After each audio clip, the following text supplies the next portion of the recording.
Okay, let's try this. Success. I can't hear you.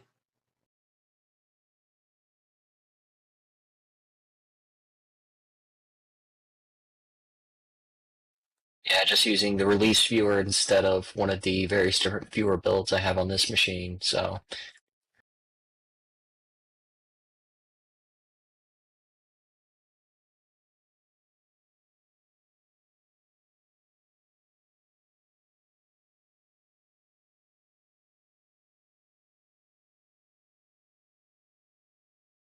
okay, well, welcome everyone to this week's content creation user group.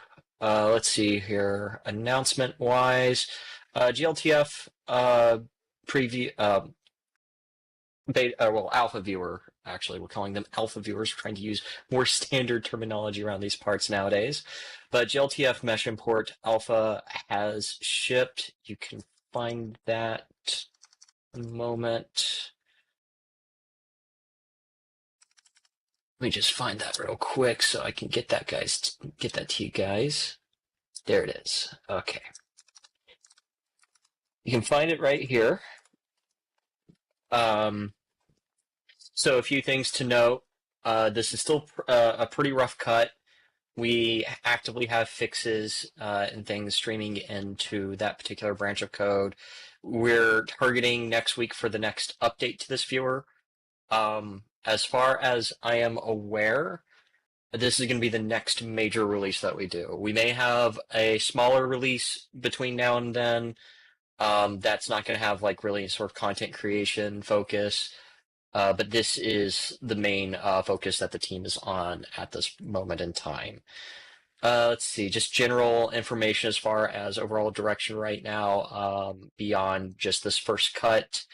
We're pretty much just trying to get what content creation features make sense in the more immediate term on the table. There will, to my knowledge, unless plans change, of course, be a second phase to GLTF Mesh Import. Slight asterisk on that because plans can change here. That one's going to be more so focused on some technical work under the hood, um, trying to make our asset import pipeline a little bit less crusty, a little bit more unified and easier to work with. Though I'm hoping that we can make some of the mesh import flow a lot easier to understand for both existing content creators and new content creators alike, such as having better preview, having things laid out in a way that makes problems more obvious, and just generally following more industry trends there. So that's kind of where we're at right now. Trying to think if there's anything else really worth talking about. We can probably talk more about some of the ideas that are on the table for phase two of GLTF Mesh Import. I think that's about it for any real announcement stuff. Kyle, I believe that's everything that I'm aware of. Anything else to add? No, not at this time. Like you said, we're keeping it focused on GLTF mesh import. Alrighty then. I guess I'll go into a little bit more detail about the plan that's starting to form around the second phase of all this. As I mentioned, we're really looking for phase two to, I guess, sort of reunify our asset import flow on in a technical sense. For those in the crowd who have messed with the viewer, and have messed with some of the more ancient bits of the viewer and know where some of the bodies are buried inside the viewer code, so to speak. Um, you might notice that certain assets go through certain special pipelines to get from a file on your computer to something on the grid. And then other parts, particularly the oldest parts of the viewer, are actually all using a unified flow. This is kind of what I mean by reunification. The idea is to go through and take, like, whether it's a mesh or a GLTF material or a sound or a texture, etc. It all follows the same basic flow inside the viewer. This the intention is to have a basically make it easier to go from something like GLTF where you have everything in one file to having a complete asset on the grid with no additional steps really needed in between. So if you have, so like today, if you were to upload a GLTF file through the current GLTF mesh import alpha, you'll actually have two import prompts. You'll have the mesh import prompt and you'll have the GLTF material import prompt. And it's not going to be just the one material import prompt that has like the textures and stuff like that. If you have more than one material, it's going to be the bulk prompt, which isn't exactly the most helpful thing in the world whenever you're importing content from other pipelines.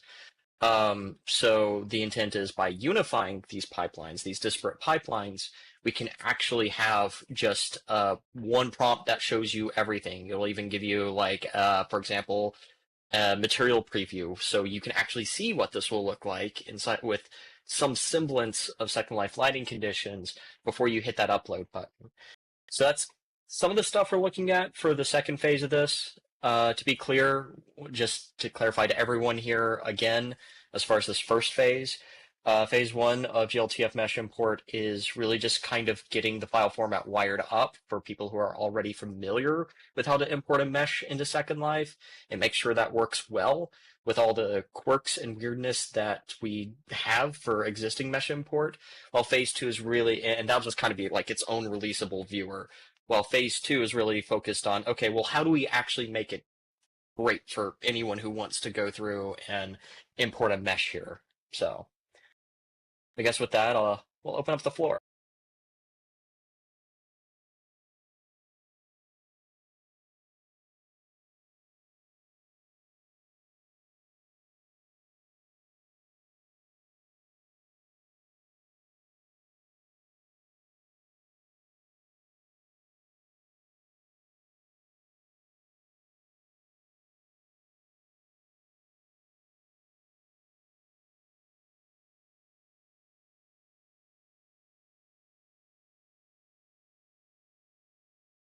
One sec while I get everything situated here. Actually, see, I'll get to Sarah's question here in a moment. See, Dancia has a question on the YouTube stream. So, is there going to be a way to preview these GLTF meshes in world before we have to pay for them?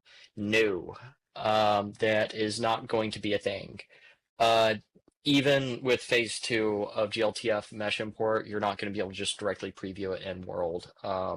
That's a bit more complex than what we're really willing to take on right now. But I am interested in at least making the preview dialogue be more representative of what you can expect in world, say under given wind light conditions or something along those lines. There's definitely some stuff we can probably do there to at least make that more familiar.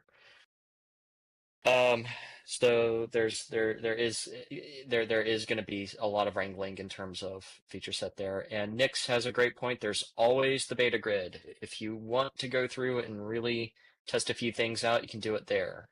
Um, if you're wanting like in-world preview of like a sim build or something like that, to me that's borderline a different feature set. That's not just mesh import that you're really asking for. You're asking for additional tooling for like building a region or something like that. So some things to consider there for sure. Definitely not a part of an MVP for the second phase of GLTF work. So, oh, and yeah, as Kyle mentioned, uh, you know, really good Premium Plus plug there. You can upload meshes for free on Premium Plus. So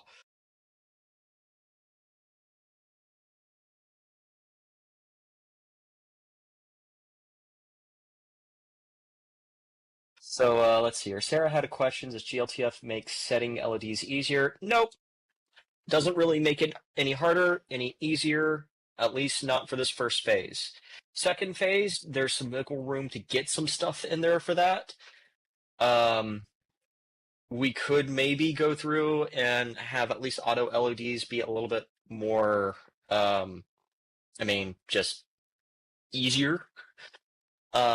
But we're not really looking to make any changes to how LEDs are handled or provided for this first phase of work.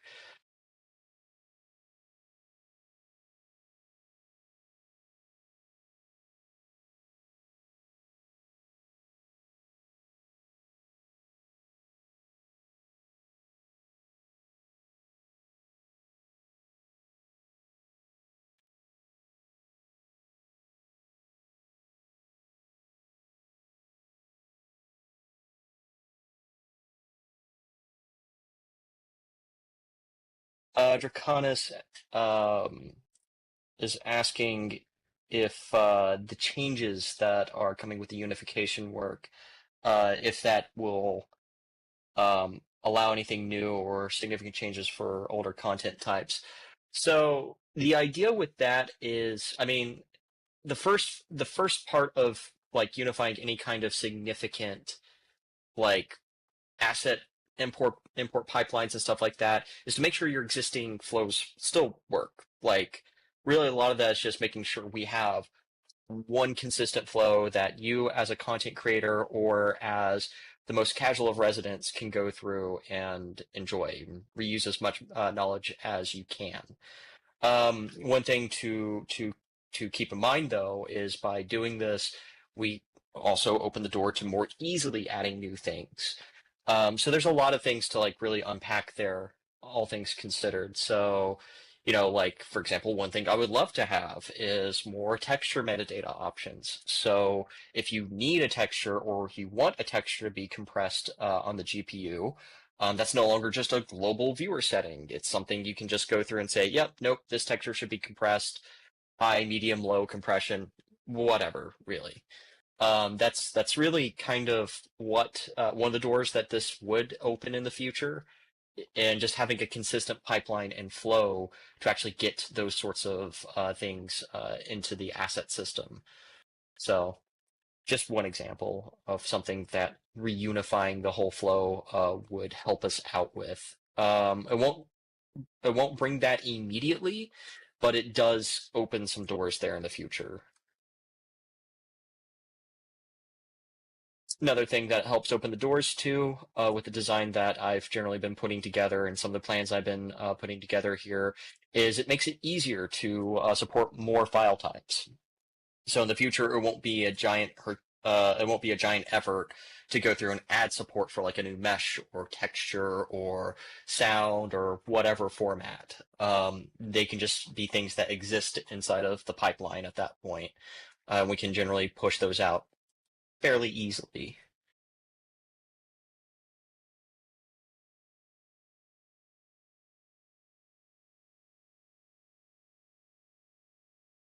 Another question from YouTube. Is it possible to color code the bookmarks in the favorites bar to help blind people? And just landmarks generally. Um, I mean, there's nothing technically stopping us from doing that. Not so much a content creation question though. Should be technically feasible. I guess put something up on Canny so we can triage that, get some feedback internally and figure out where that would sit in the priorities. Insert feedback.secondlife.com plug here.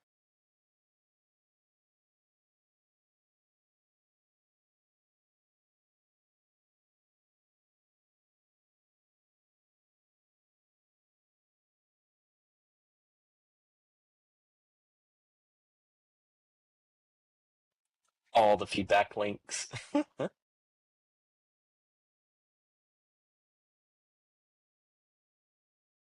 That's okay. You have my permission to shout feedback.secondlife.com just the one time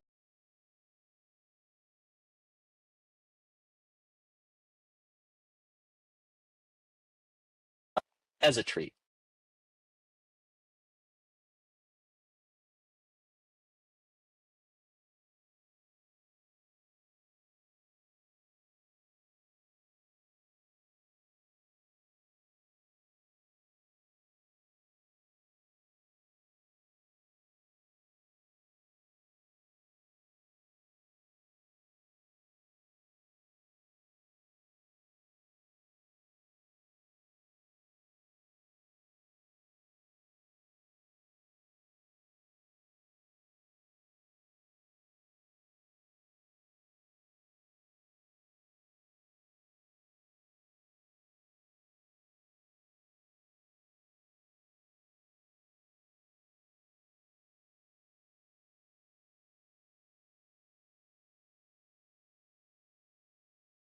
I guess some talk about some side or weekend stuff I've been doing. Just so everyone knows, like weekend stuff aren't necessarily things that we will be shipping anytime soon. These are just things I'm going out of my way in my free time to support. Um, I have been tinkering with SSR recently to try and get reflections looking a little bit better. I wouldn't expect anything massive here, but I'm looking at it and trying to make some improvements there more generally.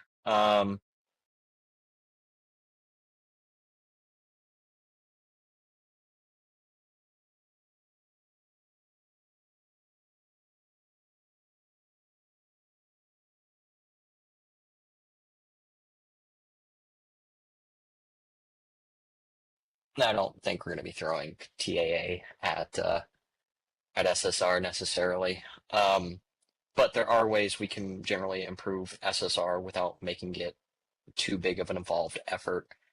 A lot of it is just changing the actual tracing algorithm that we're using internally, and a few other tricks. TAA would be nice at some point though, so not to shut that one completely down.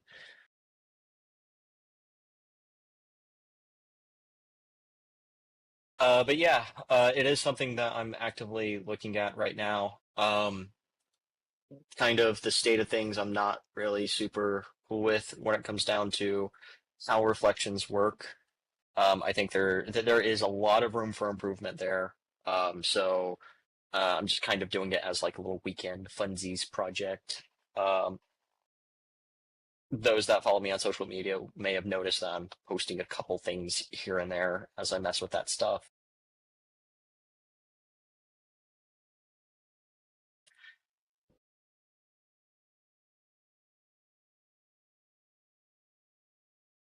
Dantia is asking on YouTube if there's any way we can use mesh as sim surrounds like you currently do for sculpts. I mean, the best I can think of is like get a mega prim and then link something to it. That being said, like sim surrounds is something that I do eventually want to create a solution for using like the EEP settings or something. Maybe go through and say, hey, yeah, use this object or some crap like that. It's not the most straightforward problem to solve. Maybe it's more of a um, like having proper skybox support and having like portal skyboxes or something like that solution. Lots of things to consider there. As far as HDRI, sorry, no real plans to get that finally properly supported, uh, which is kind of frustrating because it's pretty much just a parameter that we need to add to the EEP setting to actually accept like an HDRI texture, and then having the asset properly supported in the asset pipe, which kind of goes back to the asset pipe reunification there. So maybe there's some stuff we can potentially look at there. I know that JPEG 2000 does have some sort of HDR support, or at least it has like 16-bit textures. It could also be that we just go through and use one of the older tricks in the book from an encoding standpoint, where you just re-encode all of your HDR textures to fit within just a non-HDR format. There's a few tricks you can use for that sort of thing. But yeah, something I want to do, just not really the highest priority right now, which is I know that no one wants to hear that.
Also, just one thing I will note as far as like mega prims, because this is something that does come up from time to time. Um, Whether or not to really continue supporting our current limits for, you know, proper meg for like actual prim sizes, at least the maximum size, minimum size, probably won't be much movement there for quite some time. There's a lot of good reasons for that as well. But like maximum size, there has been like the occasional discussion about does it really make sense to continue enforcing that. Um, so maybe someday we'll up the limit on that. Um, at least increase it to something that making like a really big sim surround would be at least somewhat practical at that point. I feel like our moderation tools for parcels and stuff like that are generally good enough for the most part. That if someone is being disruptive with a megaprem or something, you can go through and take care of it. There's still some issues there, but for the most part, for like encroachment and such, probably a few things we can make better there, but should cover most cases.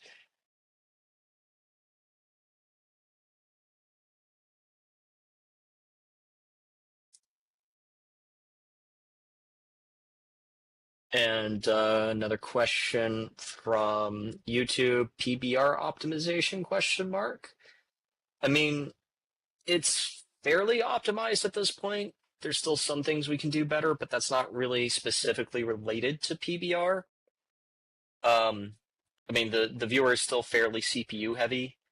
That's probably where a lot of the problems have a tendency to come from, and just texture streaming generally could be better. Um, Those are different issues to PBR specifically, though. If you haven't tried like the latest official viewer, and I think maybe the latest Firestorm as well, I would encourage you to do so. Really, anything that's based off of the latest viewers should generally perform pretty well there.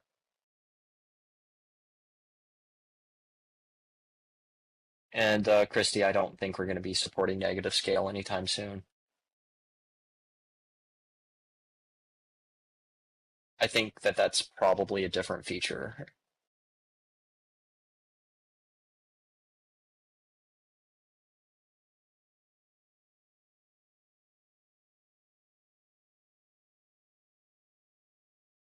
We don't really test Firestorm viewers specifically, but we do tend to stay on top of what they're looking to release and such, and their betas and whatnot.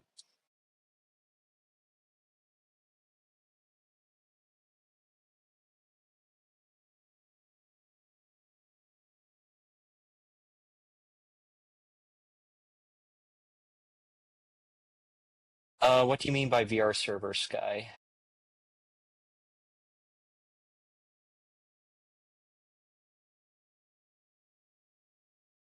Well, I mean, group tag doesn't really mean much of anything.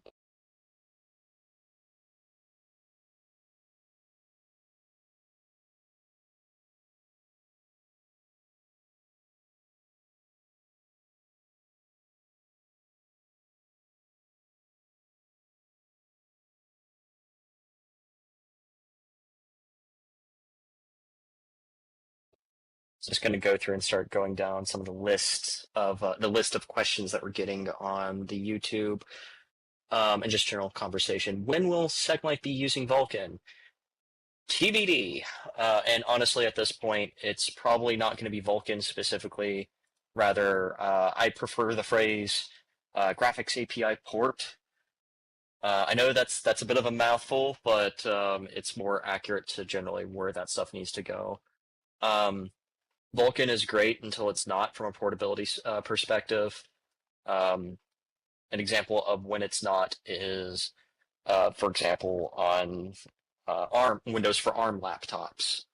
You're actually running on DirectX 12, and you're just kind of having a wrapper around DirectX 12.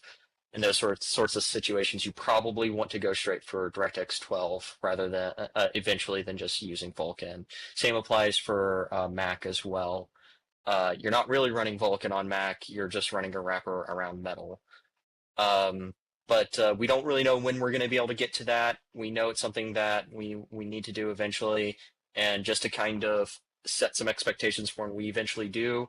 Do not expect performance to magically get better just because we're using Vulkan. There's a lot more to it than that. It's a lot more nuanced than use Vulkan, make graphics go faster.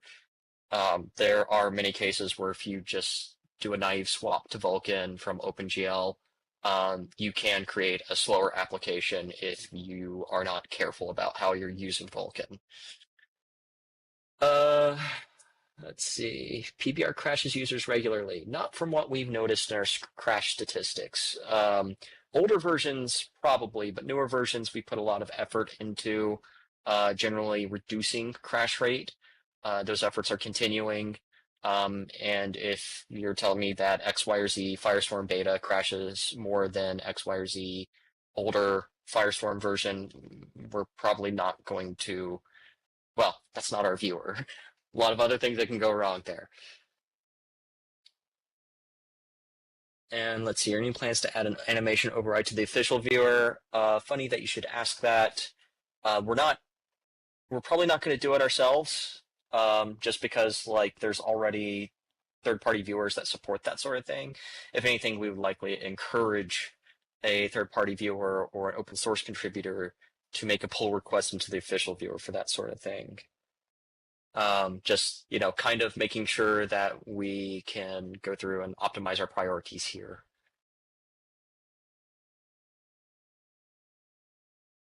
And as far as PBR shaders not being particularly optimized, I can tell you what the worst part of them are, and that's going to be in the reflection probe sampling.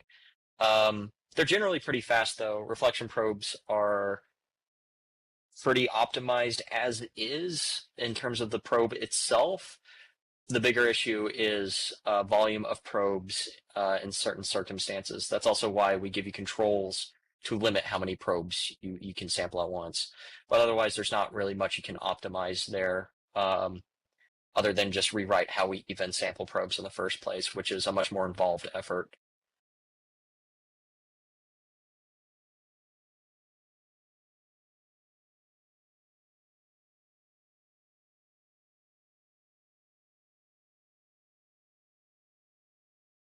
With regards to the VR stuff, kind of circling back to that, what I will say is that VR is not something that is completely off the table.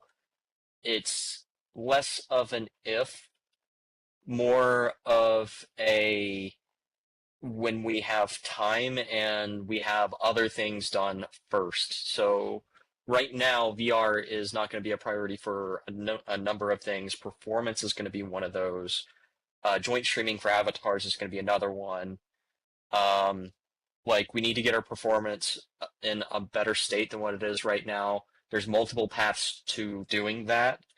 Everything from offloading more stuff from what we call the viewer's render thread, which is currently shared amongst many other things, to just improving the state of things like occlusion culling and whatnot, which these are all involved efforts. Joint streaming is another one that we probably wouldn't do just for the sake of VR. Being able to have more support for having some sort of shared joint state from one viewer to another, so you can manipulate joints on your viewer for your avatar, and everyone just kind of sees that. That would be something that we would have to go through and add, I think, before we entertain VR as an official feature. And a lot of that is just to go through and make VR work how people would expect it to work. Not so much just get something fast and quick out and boom, Second Life is now in VR. I don't think that would really meet most people's expectations for a VR Second Life.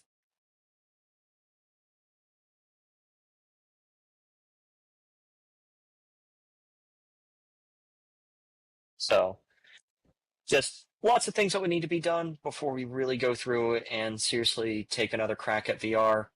It's not that we can't, it's not that we're totally not interested, it's just lots of work to be done. There has been some, just to kind of correct Ryder's point there a little bit, There has been a little bit of work put into a prototype last year, but we ended up having to drop it for something else. So, in part for at least one of the aforementioned things that we need to do to get to VR. So, makes more sense to kind of focus on those things than to really continue down that pathway right now.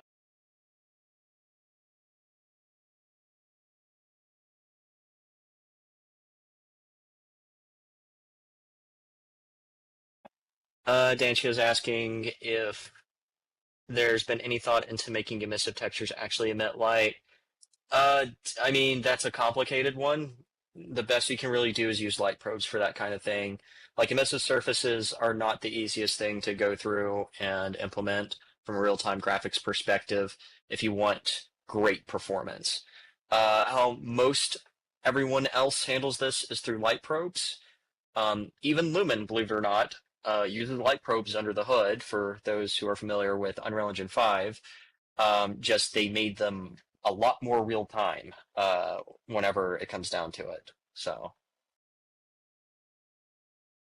but hey, another case for making light probes separate from reflection probes, so you can place those in higher density.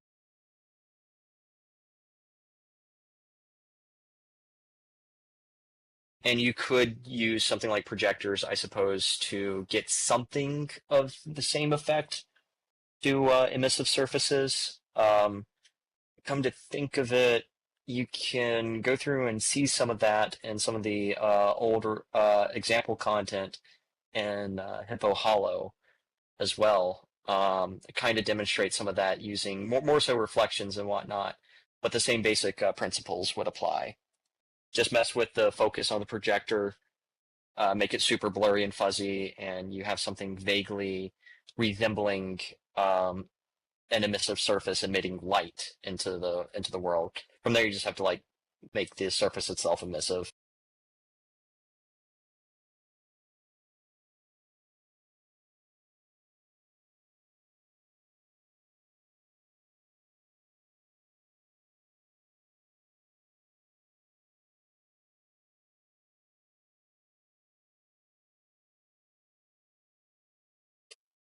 Got an interesting question here. Kyle, this one may be more for you. You probably know a little bit more about this than me. Looking, I believe it's Kyran? Sorry, Kyran, I believe. Looking down the road a little bit with the content creation partners that Linden Lab is doing things with, is there any roadmap to work with content creators to create new user experiences? Kyle, would you know anything about that? That's a really great question, and that is something that our marketing team is also looking into and working with, and it's something that I would be interested in supporting the community into. It's going to make everyone happy to work together, I think. Um, Let me try and get some more information about that, though. And where can I send it? That's the question. I know that we have the new content creation program, which I don't really administrate or really have much to do with. I know, kind of ironic considering that I run this user group. Um, but there is that. I know that people can go through and submit their information into that. Um, Kyle, if you can find some information for that and post it in chat, I think that'd be good. Yeah, that's a place to start.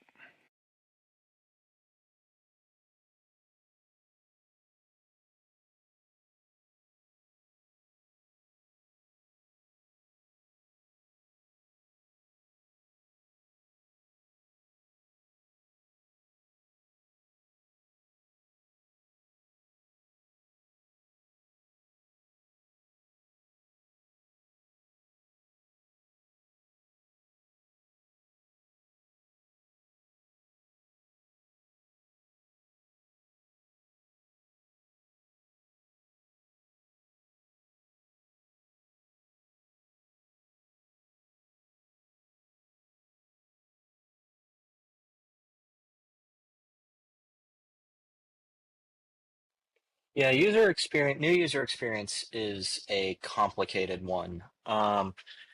As anyone here who has been here for more than a few years can tell you, our attempts at that have not always landed very well. Um, a lot of it just kind of comes down to like Second Life as a platform is frankly complex, right? Um, I think having a more guided flow probably wouldn't be the worst idea, particularly in the viewer. Just say, hey, yeah, what do you want to do today? What would you like to check out? What would you like to discover? Probably wouldn't be the worst idea in the world.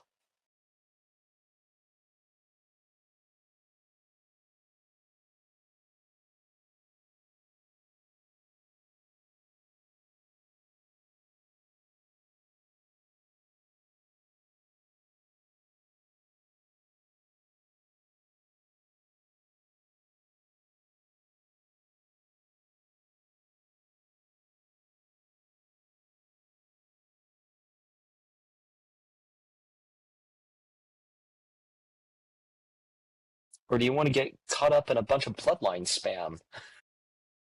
That's the most important question, I think, for new users.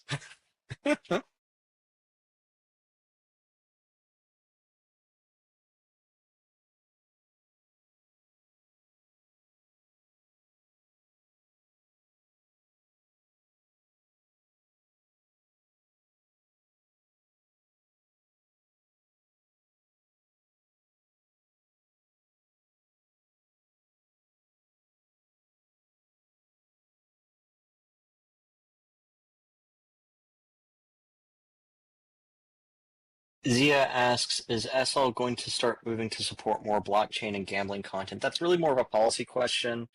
It's not the most appropriate one for here. What I can tell you is I certainly haven't heard anything about any kind of blockchain stuff. And the only gambling thing that I'm aware of is gachas. So, and no, we're not going to turn this into a gacha debate group, please.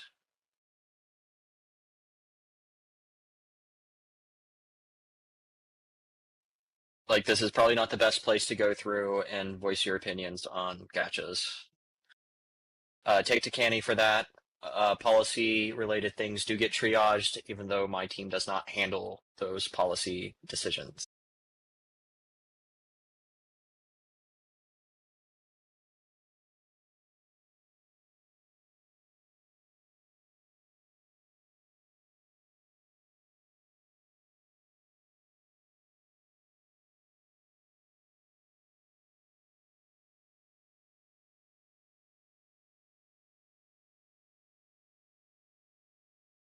And yeah, to what Dr. John just said there, like that is just one thing you kind of have to keep in mind about Second Life is we're kind of available just about everywhere.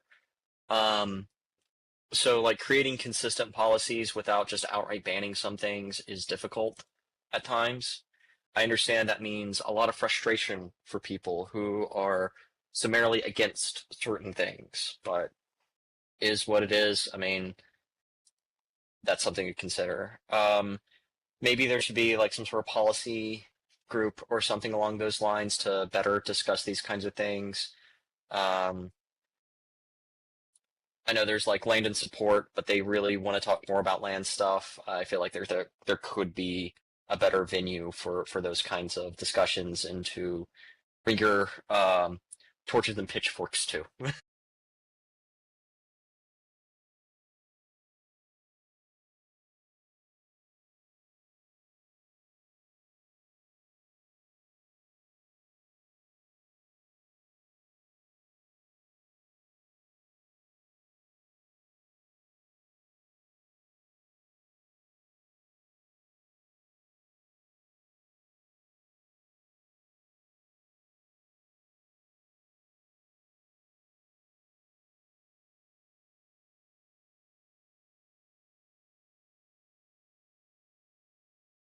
So there's an interesting question. What would I like residents to do or do more of for myself and other Linden Lab devs? So very loaded question. Um, I mean, more actionable canny reports would be super nice. So how to put this without sounding mean? Meaner than that. Um, so I think this is a really good opportunity to discuss that. So canny and feedback more generally. Like we love y'all's feedback. It's great. Even the things that to you guys may look like duds, we do actually take those into consideration and we do think about these kinds of things. Um, we seriously consider them. I mean, Kyle and I have both sat in on triages where we review these, figure out where they need to go, figure out if they ended up in the wrong bucket or what. And perhaps one of the more problematic things that we come across is cannies that either don't have a lot of information in them, but still seem relevant, and cannies that have basically been turned into super issues. And what I mean by super issue is they have 3 to 5 different things that you want us to do. Um, and those 3 to 5 different things aren't really super well focused in their descriptions. We can't really do a lot with those things. And oftentimes you'll see us go in and say, yep, nope, sorry, we're going to have to close this. Please break it down. I know I've at least closed a couple here and there myself, and then broken those out into their own issues. You should not expect us to do that for you. But that does occasionally happen if someone on the team feels particularly compelled to take the good bits out, basically. But generally making more focused and to the point cannies would be great. Focus on no more than one thing, if at all possible. Um, and, and you can provide examples of where this would be applicable, by the way. So, like, I don't want to shut that down. The candies that we've seen of those have been really great. Um, but yeah, I'd say that's probably the biggest thing that anyone can really do for us on the team. Uh, just improving the flow of feedback there.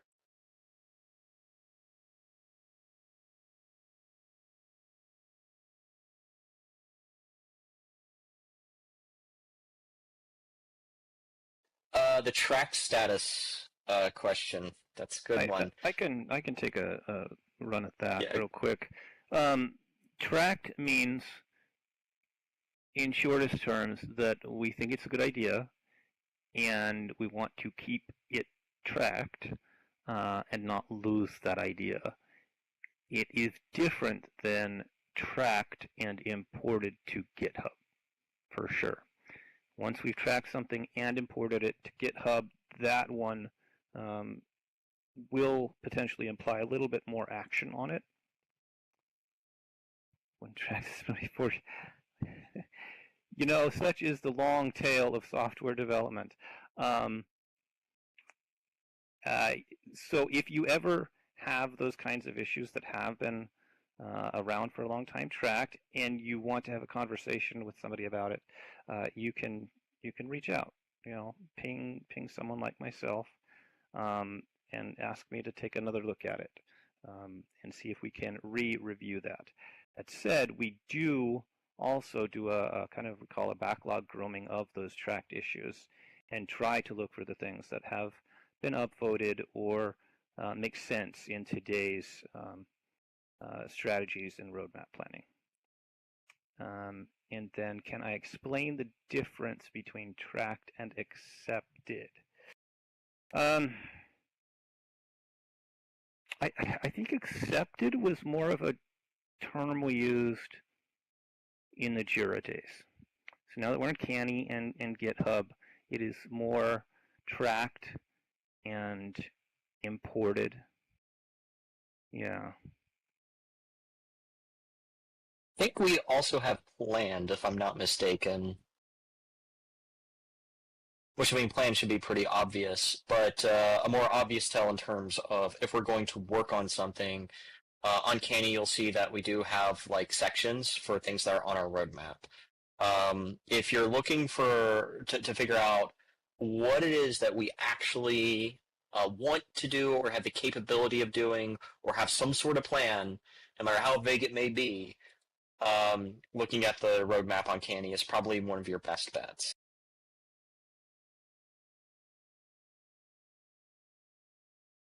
Yeah, and just seeing some of these other comments here, I know that seeing an idea get closed can be disheartening, but it is not a forever no, right? And we develop in years here, right? So if we said no 5 years ago, it doesn't mean we won't say yes today.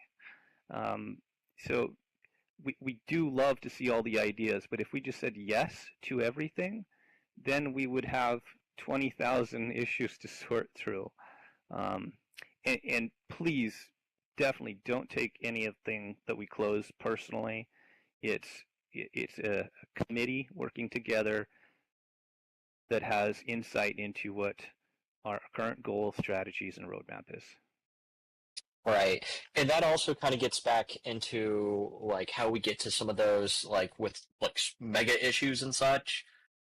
A mega issue is likely to be closed straight up. I know that there have been some people around here who have gotten upset that we saw a really big issue that's asking for what looks to you like this one specific thing, but you're really asking for many different things all in one.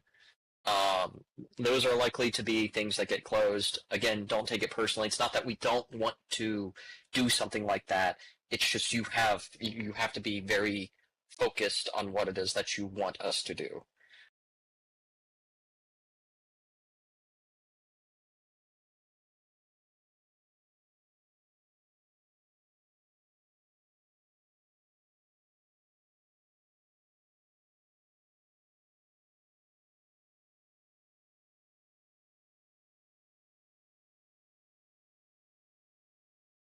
I mean, I do agree somewhat with you there, Nix, as far as like terminology and such.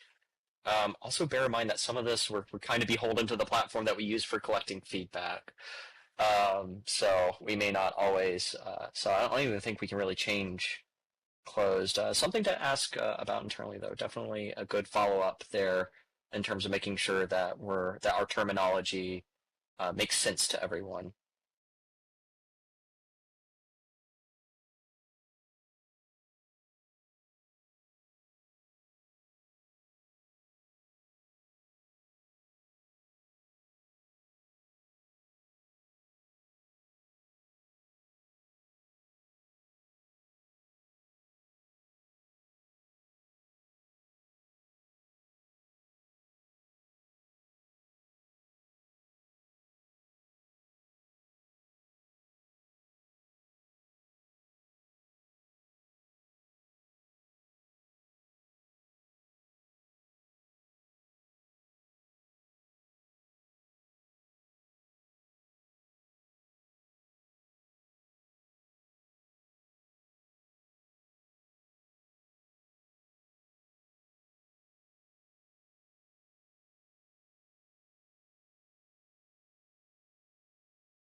Ezra is asking about locked residents and their objects still being able to spam you. I feel like that's more of a server user group thing, Ryder. Do you have any thoughts on that? Yeah, you mean spam with from your message? It looked like uh, it's being done from the it's being done with note cards.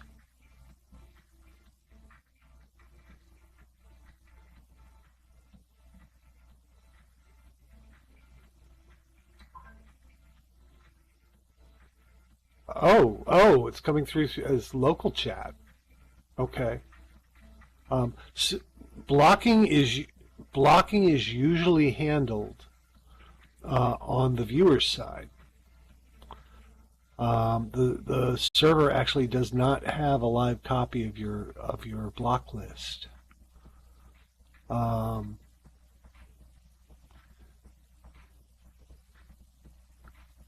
There actually was just in today's feature triage something about blocking, and I will go look that up and actually add a note about the owners of objects. Thank you. Oh, do you happen to? Oh, yes. That was the one. That was the one that we were looking at today.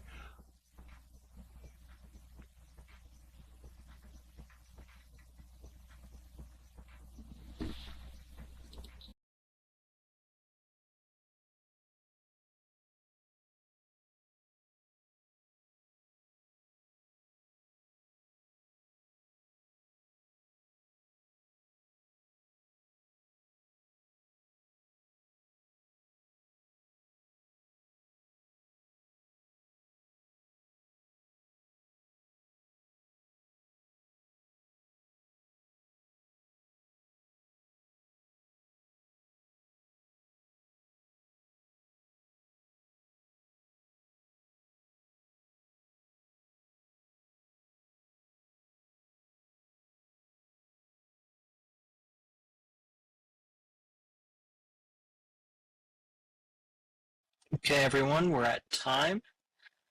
Thanks everyone for coming out. Everyone have a nice day.